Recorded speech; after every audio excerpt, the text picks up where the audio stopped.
एक और मां कामाख्या का आशीर्वाद यहां के श्रमिकों और कामगारों की मेहनत और परिश्रम का परिणाम है कि यहां की चाय दुनिया के बाजारों में, दुनिया के घरों में लोगों को एक नई स्फूर्ति प्रदान करती है। तो दूसरी ओर संगीत और संस्कृति का अद्भुत संगम कैसे होना चाहिए, इसी पावन धरा के महासपूत भारत रत्न भूपेन हजारिका इसी पावन धरा ने देश को दिया था। याद करिए, ये वही धरा है बहनों और भाइयों, जिस धरा ने देश को विपरीत परिस्थितियों में एक नई पहचान देने का काम किया। और वह पहचान है जिस पहचान के बल पर आज पूरा भारत गौरव की अनुभूति करता है।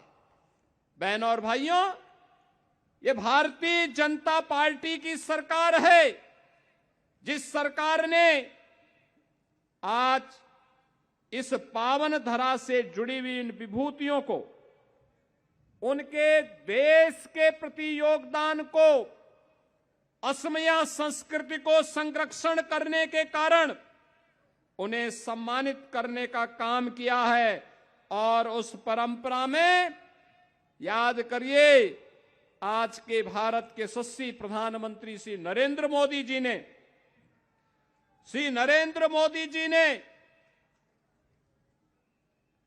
संगीत और संस्कृति के लिए असम के महानायक के रूप में भूपेन हजारिका को 2019 का भारत रत्न देकर के भारत रत्न की परंपरा को गौरवान्वित करवाया।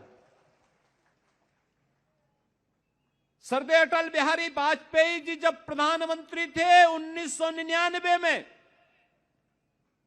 उन्होंने इसी पावन धरा के महान सपूत श्री गोपीनाथ बोरदोलोई को भी भारत रत्न देकर के सम्मानित करने का काम किया था। वैष्णव परंपरा में श्रीमंत शंकर देव की परंपरा हो या माधव देव की परंपरा, ये असम ने ही उसे देश और दुनिया तक पहुंचाने में अपना योगदान किया। जो धरा संगीत और संस्कृति की, अन्नदाता किसानों के संरक्षण की भूमि रही हो, जिसने विदेशी आक्रांताओं को धूल दूषित किया हो, उस पावन धरा के सामने कांग्रेस ने यूडीएफ के साथ मिलकर के पहचान का संकट खड़ा किया। यह पहचान का संकट किसी एक क्षेत्र में नहीं था, असमिया जाति के सामने, यहां की माटी के सामने, यहां की बेटी के सामने ये पहचान का संकट किसी ने खड़ा किया था। ये कांग्रेस और यूडीएफ का अघोषित समझौते के कारण हुआ था। तुष्टीकरण की नीति पर चल करके इन्होंने असमिया पहचान को पूरी तरह समाप्त करने का कुत्सित प्रयास किया। इन्होंने यहां की माटी के साथ घुसपैठियों को घुसा करके असम के सामने पहचान का संकट खड़ा किया। शासन की, असम के नागरिकों की, असम की बहनों की, असम के नौजवानों के हक पर घुसपैठियों के माध्यम से डकैती डलवाने का काम किया। भेटी के माध्यम से असमिया संस्कृति को इन्होंने पूरी तरह समाप्त करने की साजिश रची। लेकिन जब प्रधानमंत्री मोदी जी के नेतृत्व में दिल्ली में सरकार बनी, असम के अंदर डबल इंजन की सरकार आई। पहले श्री सर्बानंद सोनोवाल जी के नेतृत्व में और फिर आज के लोकप्रिय मुख्यमंत्री श्री हेमंत बिस्व शर्मा जी के नेतृत्व में जब यहां पर फिर से सरकार बनी, तो बहनों और भाइयों, अब असम चाय की स्फूर्ति के साथ साथ चिप उत्पादन करने का भी एक नया केंद्र बन गया है।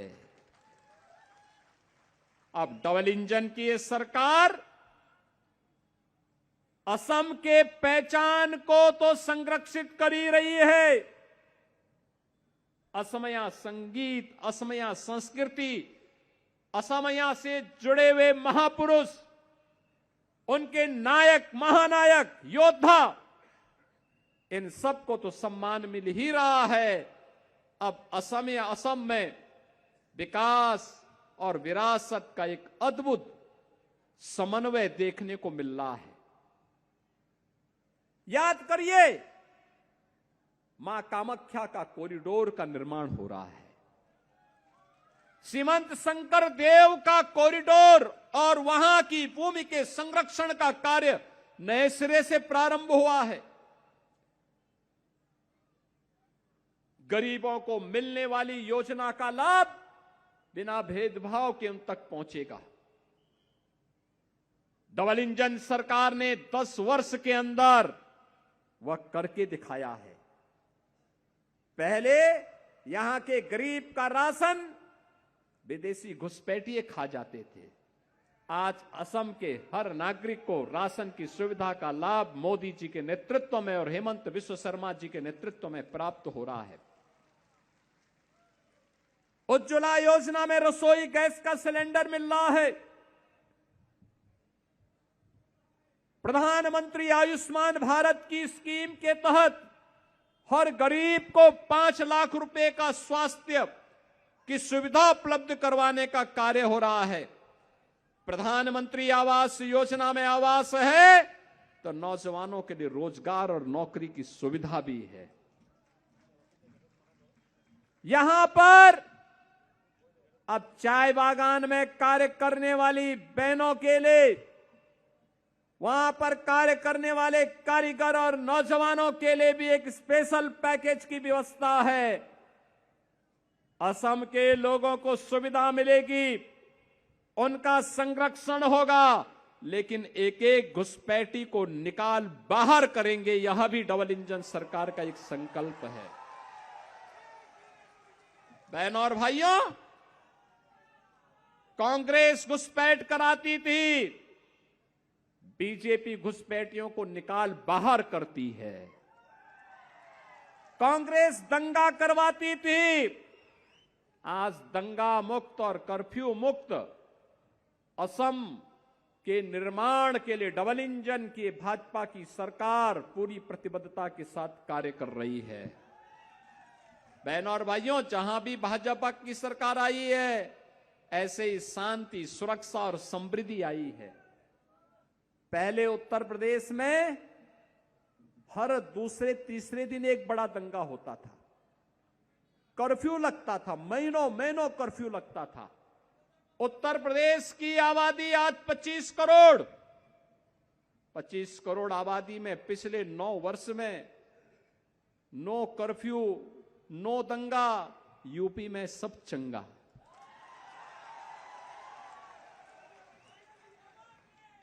पांच 500 वर्षों में जो काम नहीं हो पाया,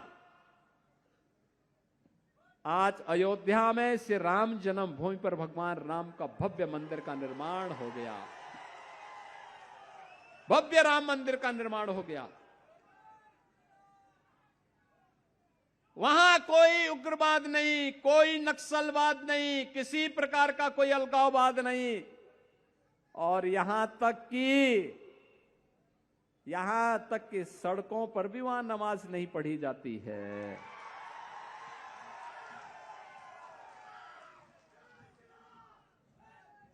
नहीं पढ़ी जाती है। ये भाजपा की डबल इंजन सरकार लैंड जेहाद और लव जेहाद का भी पूरी तरह सफाया करने के लिए कृत संकल्पित है। ये केवल और केवल इसकी गारंटी बीजेपी और एनडीए दे सकती है, कांग्रेस नहीं दे सकती, यूडीएफ नहीं दे सकती, क्योंकि इनको तो घुसपैठियों का वोट चाहिए, देश की कीमत पर वोट चाहिए। नौजवानों के सामने पहचान का संकट खड़ा करके ये लोग देश की सुरक्षा पर सेंध लगाने वाले लोग हैं, अफवाह पैदा करके लोगों को गुमराह करने वाले लोग हैं। मोदी जी के नेतृत्व में जो कहा वह करके दिखाया। याद करिए, मोदी जी जितनी बार पूर्वोत्तर के भारत में आए हैं, कांग्रेस के 60 वर्ष में, कांग्रेस के शासनकाल में कोई प्रधानमंत्री इतनी बार नहीं आया होगा। मोदी जी ने पूर्वोत्तर भारत की 78 यात्राएं की हैं अपने 11 वर्ष के कार्यकाल में।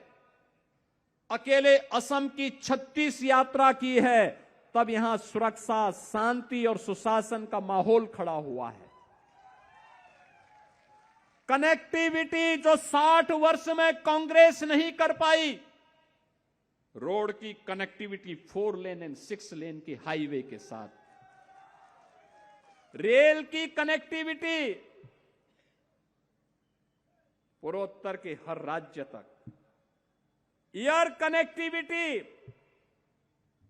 देश के अंदर हर जगह जाने के लिए, और इनलैंड वाटरवे की भी कनेक्टिविटी, 4 प्रकार की कनेक्टिविटी अकेले आपके असम के अंदर आज देखने को मिलती है। रोड की कनेक्टिविटी हो, रेलवे की कनेक्टिविटी हो, एयर की कनेक्टिविटी हो, या फिर इनलैंड वाटरवे की कनेक्टिविटी, ये डबल इंजन की सरकार का मोदी जी के नेतृत्व में किया गया कार्य है, जो आज असम को एक नई पहचान दिला रहा है। याद करिए, पहले मेडिकल कॉलेज नहीं थे, इंजीनियरिंग कॉलेज नहीं थे।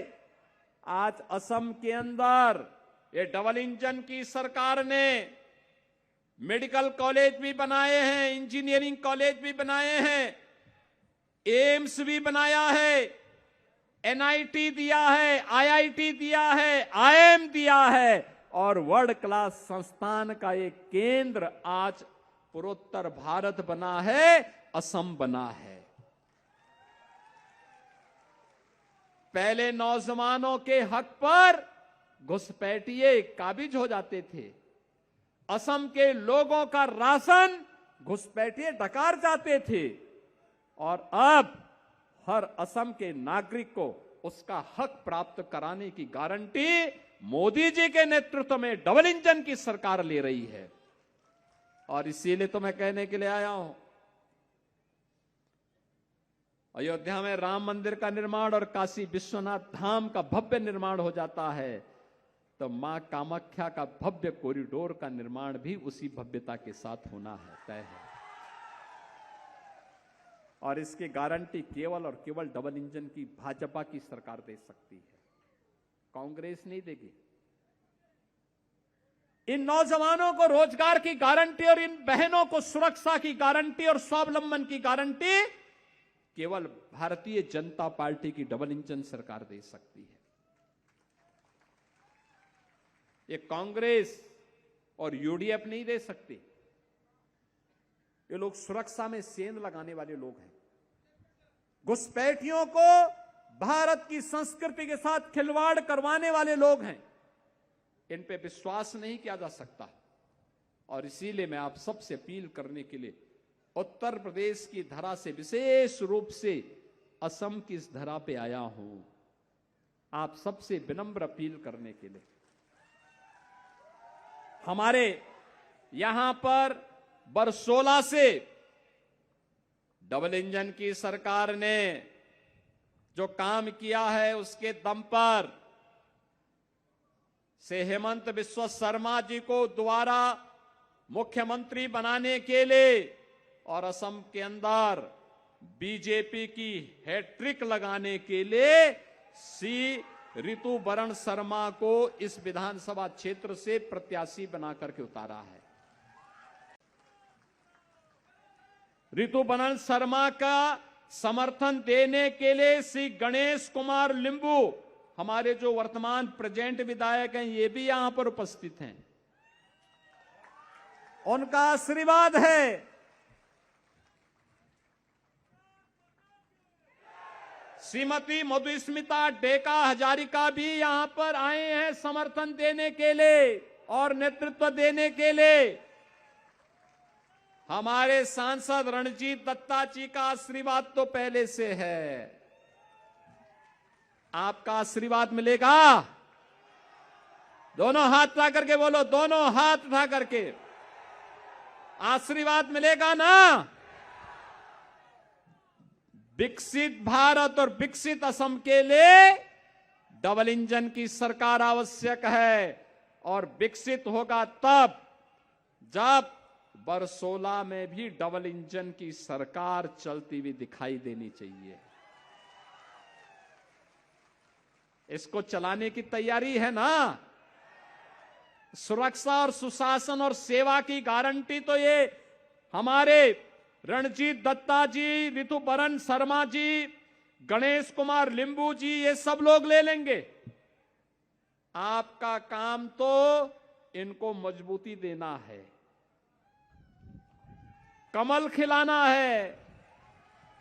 उसी कमल में मां कामाख्या का आशीर्वाद इनको प्राप्त होगा और मां लक्ष्मी समृद्धि लाने का काम कर देगी।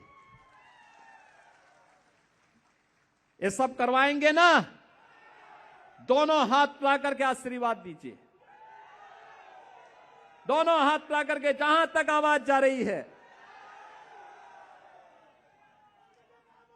आप सबका आशीर्वाद यहां से श्री ऋतुपर्ण शर्मा को भारी बहुमत से विजयी बना करके असम के अंदर तीसरी बार डबल इंजन की भाजपा की सरकार लाने में मदद करेगी। और बहनों और भाइयों, डबल इंजन की सरकार आपको सुरक्षा की गारंटी देगी, नौजवानों को नौकरी और रोजगार की गारंटी देगी, बहनों को स्वावलंबन और सुरक्षा की गारंटी देगी, असम को सुशासन और असम को समृद्धि के नए सोपान तक पहुंचाने के साथ ही विकसित असम की परिकल्पना को साकार करने में अपना योगदान देगी। और इसी के लिए आप सबका अपील करने के लिए मैं विशेष रूप से आया हूं। आप सभी लोग 9 अप्रैल को भारी बहुमत से कमल चुनाव चिन्ह पर श्री ऋतुपर्ण शर्मा को भारी बहुमत से विजयी बनाने में अपना योगदान दें।